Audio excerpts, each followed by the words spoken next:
ఏమిటి ప్రాబ్లం? అదే అర్థం కావడం లేదమ్మా. ఈవిడ నా కోడలు, పెళ్ళై ఏడాదైనా ఇంకా నెల తప్పలేదు. పెద్ద ఆలస్యమైందని కాదు, కానీ మనవణ్ణి ఎత్తుకోవాలని మీకు తొందరగా ఉంది. అదే రండి, టెస్ట్ చేస్తాను.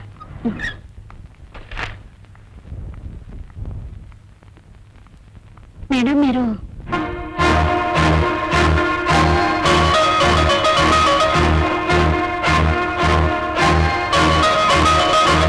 ఈమెలో ఏ లోపం లేదు. మీ అబ్బాయిని ఒకసారి పరీక్ష చేయించుకోమనండి. అయితే లోపం మావాడిదే ఉంటుందిలేమ్మా. పరీక్ష చేయకుండానే ఎలా చెప్పగలరా? మావాడు దీన్ని పట్టించుకోకుండా తిరుగుతున్నాడమ్మా. వాడు తనతో పాటు పనిచేసే అమ్మాయి మోజులో పడ్డాడు. మావాడికి బుద్ధి లేదు సరే, ఆ పిల్లకైనా బుద్ధి ఉండద్దు. చదువుకున్నావే, దేశాలు తిరిగావే, నీ మొఖం మండ. నీకు పెళ్ళైన వాడే కావాల్సి వచ్చాడంటే చూడండి. నువ్వు అన్నం తింటున్నావా, గడ్డి తింటున్నావా? నీలాంటి దాన్ని చెప్పగా ఒకటిలా పాపం లేదు. చూడండి, అయ్యో ఇలా అడిగేవాళ్ళు లేకనే అది రెచ్చిపోతుందమ్మా. సరే, ఈ మందులు వాడండి. 3 మందులు ఇంట్లో ఉన్నాయి. దాని మొగుడు డాక్టరేనమ్మా. దానికి కావాల్సింది మందులు కాదు, మొగ్గుడు. ఈ మొగుడు డాక్టరా? అతని పేరు అడుగో మాటల్లోనే వచ్చాడు. వీడే దాని మొగుడు.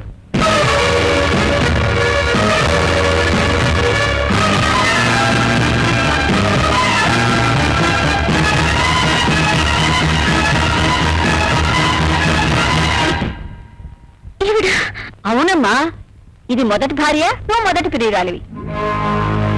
అమ్మా, ఏమిటిదంతా? ఏం లేదు నాయనా, నా కోడల్ని చూపించి వెళ్దామని వచ్చాను. వస్తానమ్మా. ఎక్స్క్యూజ్ మీ, కొంచెం దారిస్తారా? ఉండండి, చెప్తే అర్థం చేసుకోరు. అమ్మగారు 1 రోజుల వరకు ఎవరిని చూడరు. వెళ్ళండి. అర్జెంట్ గా కలవాలి బాబు. ఆవిడ అర్జెంట్ పని మీద ఉన్నారా? చెప్తే అర్థం చేసుకోరు. వెళ్ళండి. ఏమిటో గొడవ? అబ్బాయి ఏం లేదు మావయ్య, అత్తయ్యని చూడటానికి వచ్చారు. కేసులన్నీ పెండింగ్ లో ఉన్నాయి. కొన్ని అయితే వాయిదా తీసుకున్నాం, కొన్ని అయితే అత్తయ్య పర్సనల్ గా చూడాలి. సరే, ప్రభుతో నేను మాట్లాడతాను.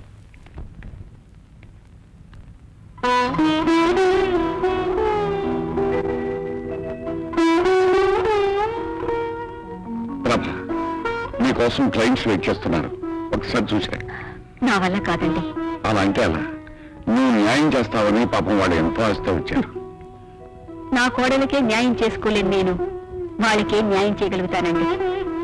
నేనే కేసు వాదించగలిగే స్థితిలో లేను.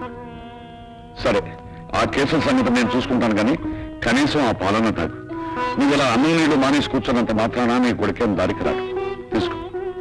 తీసుకోండి అత్తయ్య.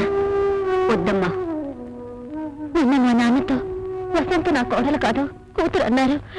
ఇప్పుడు ఆ కూతురు పాలు తెచ్చిస్తే వద్దంటున్నారు. ఆయన ఇంటికి వచ్చినా రాకపోయినా నీ ప్రేమ ఆదరణలతోనే నేను బతికి వెళుతున్నాను. ఏమీ తినకుండా కూర్చుంటే నాకు మరింత బెంగగా ఉంటుంది. జీవితం మీద విరక్తి పుడుతోంది. అంత మాటలకమ్మా. 25 సంవత్సరాలు పెంచిన కొడుకు మమ్మల్ని పట్టించుకోపోతే మా కోసం తల్లడిల్లే కోడలు దొరకటం మా అదృష్టం. భోంచేశావమ్మా? చేశానత్తయ్య. నిజం చెప్పు, నా మీద ఒట్టు. నిన్నటి నుంచి మీరేం తినలేదుగా, అందుకని నువ్వు మానేశావా? పిచ్చి తల్లి. పద బాబు, ఈ 1,00,000 ఉంచు. మిగతా 50,000 రేపు రిజిస్ట్రేషన్ రోజు ఇస్తాను జయరామ్జీకి. అలాగే సార్. ఉంటాను సార్. అచ్చా, ఏమండి, ఇల్లు అమ్ముతండి. అమ్ముతానే. నేను బతికి బాగుండాలంటే ఇల్లు అమ్మి తీరాలి. బుల్లెట్ ప్రూఫ్ కోట్ కొనాలి. దానికి ₹1,00,000 కావాలి. బుల్లెట్ ప్రూఫ్ కోటా అంటే ఏమిటండి? అంటే పెద్ద పెద్ద మంత్రులు వేసుకుంటారే, అది వేసుకుంటే గుండు నా గుండెల్లో దూరదు. నేను బతికిపోతాను. ఏమండి, మీరు లేకుండా బ్రతకగలను, కానీ ఇల్లు లేకుండా బ్రతకనండి. నేను లేకుండా బతకగలవు కానీ ఇల్లు లేకుండా బతకలేవు అన్నమాట. అంటే నాకంటే నీకు ఇల్లే ముఖ్యం అన్నమాట. నువ్వు నిజంగా జగ్గారావు మనిషినే.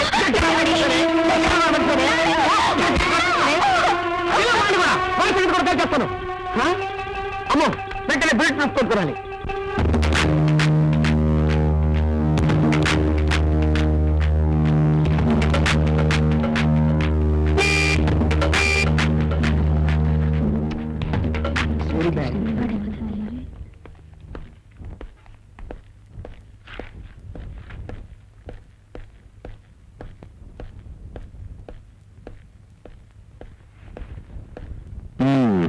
ఏమిటి డాక్టర్ గారు పేషెంట్ లా కూర్చున్నారు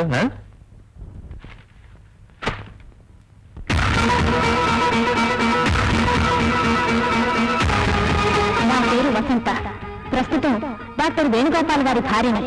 15/7/94 మేమిద్దరం కోర్టు ద్వారా విడాకులు తీసుకోబోతున్నాం. మరుసటి రోజు నేను ఇంకో పెళ్లి చేసుకోవాలనుకుంటున్నాను. అందుకు నాకు వరుడు కావాలి. 5 అడుగుల 6 అంగుళాల ఎత్తు, 25 సంవత్సరాల వయసు, కులమతాల పట్టింపు లేదు.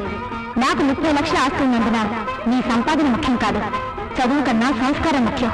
అందం కన్నా భార్యను అర్థం చేసుకోవడం ముఖ్యం. అర్హత ఉన్న మగాళ్ళకి ఇదే నా విజ్ఞప్తి.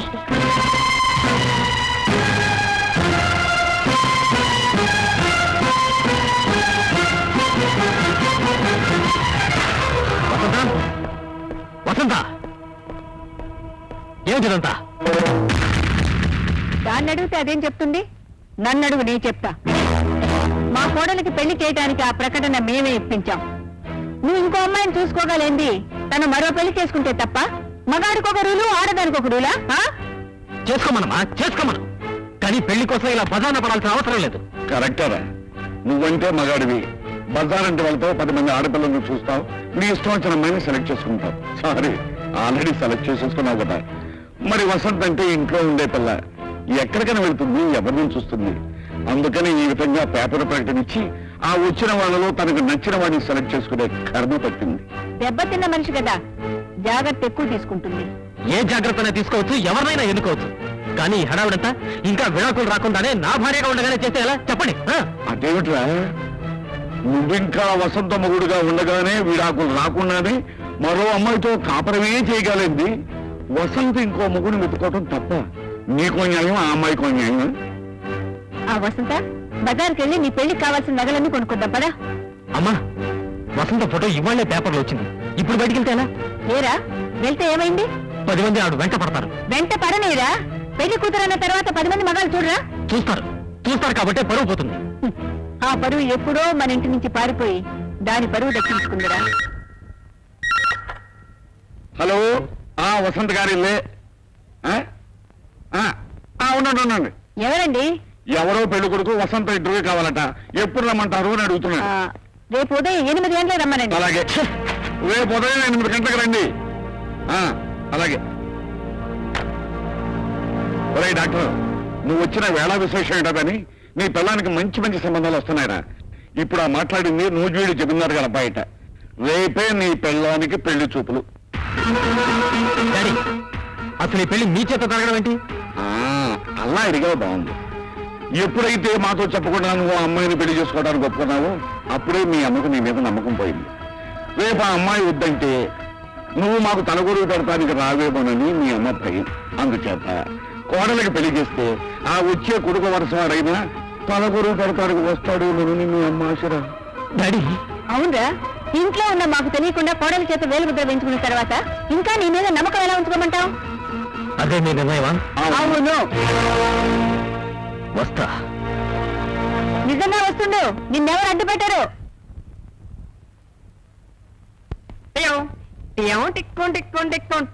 Good morning doctor. నాకు అన్ని టెస్టులు చేసి పెళ్లి చూపులకు పనికొస్తానని సర్టిఫికెట్ ఎవరు? పెళ్లి చూపులకి డాక్టర్ సర్టిఫికేట్ అంటే? మీ దగ్గర సర్టిఫికెట్ తీసుకున్న తర్వాతే మీ ఆవిడ దగ్గరికి వెళ్తే మంచిదని వచ్చాను సార్. మర్చిపోయారా? నువ్వు? నేనే మదన కామరాజుని. అప్పుడెప్పుడో వసంత గారి నియోజకవర్గంలో మీరే ఎమ్మెల్యే అని తెలియక కన్ను కొట్టి నామినేషన్ వేసా, డిపాజిట్ పోగొట్టుకున్నా. ఇప్పుడు ఆ నియోజకవర్గానికి ఎమ్మెల్యే కావాలని తనకు తానే పేపర్ ఎక్కింది. శివాలయానికి వెళ్లే ముందు నందిని దర్శించుకుంటాం, మీ ఆవిడ దగ్గరికి వెళ్లే ముందు మిమ్మల్ని దర్శించుకుందామని వచ్చాను. ఏమంటావు సీనియర్? సీనియర్ అంటున్నాడేమిట్రా అనుకుంటున్నావా? మీ ఆవిడ మొగుడు లిస్టులో నువ్వు సీనియర్, ఆ తర్వాతే ఈ జూనియర్.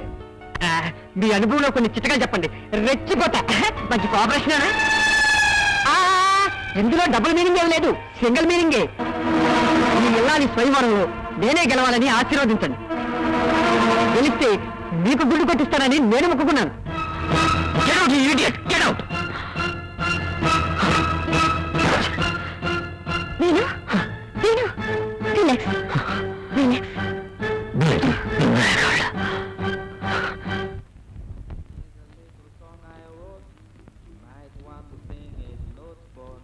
ఏంటి రోజు ఏదో మూడీగా ఉన్నావు? ఏం లేదు, ఐఎమ్ ఆల్ రైట్. మధ్యాహ్నం జరిగిన దాని గురించా? ఈ పేపర్ ప్రకటన ఇచ్చి వసంత నన్ను అడుగడుగున అవమానాలు పాల్చేస్తోంది. నేను టేక్ ఇట్ ఈజీ. రేపు విడాకులు తీసుకున్న తర్వాత తనకు తోడు కావాలి కదా, వెతుక్కుంటే తప్పే ఉంది. సీనియర్ సీనియర్ సీనియర్ అటు ఇటు కాని హృదయం కోసం సీనియర్ కొత్త నియోజకవర్గమా? సూపర్ సెలక్షన్ అయ్యా. సుడిగాడివయ్యా. మల్లెపూలు వదిలేసావు, రోజా పూలు పట్టేశావు. వదినా, నీతో నాకు ఎప్పుడు ఏ అవసరం ఉంటుందో ముందుగా చెప్పలేను. నా పేరు మదన కామరాజు ఫ్రమ్ శృంగారపు కోట. అంత శృంగారమే. నేను మీ కాబోయే శ్రీవారి శ్రీమతి పెళ్లి చూపులకి అప్లై చేశా. రమ్మంది, వచ్చేసా. అదిగో అక్కడ ఉంది.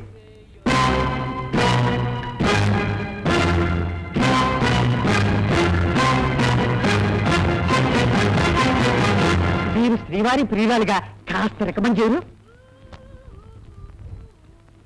సీనియర్, ఇప్పుడే మా నాన్న చెప్పింది ఈ హోటల్ అంటే నీకు చాలా ఇష్టమంటగా. చాలా చాలా విషయాల్లో మనిద్దరి టేస్ట్ ఒక్కటేనంట.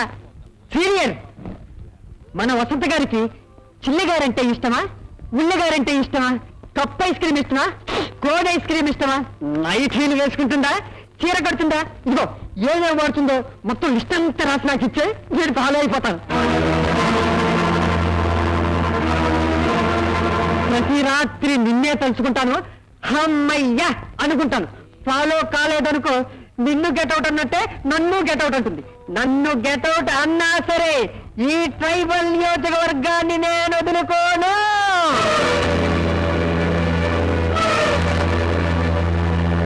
ఆహా, ట్రైబల్ పిల్లయితే మాత్రమే ఎంత స్టైల్ గా ముస్తాబోయిందో చూడు మన పిల్లం.